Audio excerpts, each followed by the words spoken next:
What's up guys, welcome back to our video. In this video, I will show you how to log in Binance account on another phone.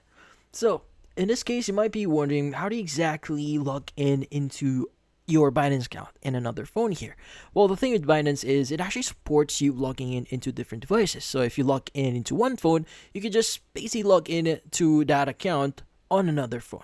So how do you do so? So first things first is you want to open up the Binance app here. So go ahead and look for the Binance app, open it up.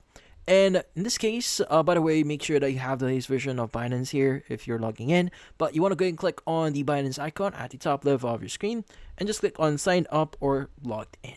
Now from here, you can just enter your email or phone number here if you've created your account manually. But if you've logged in, or in this case, you've created your account via your Google account, you go and click on continue with Google.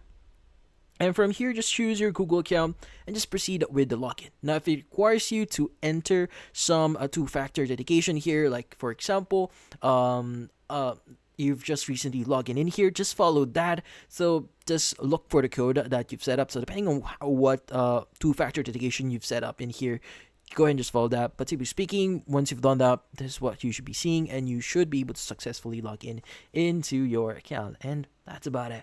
So if you found this video helpful, don't forget to leave a like or maybe subscribe to our channel. Thank you for watching.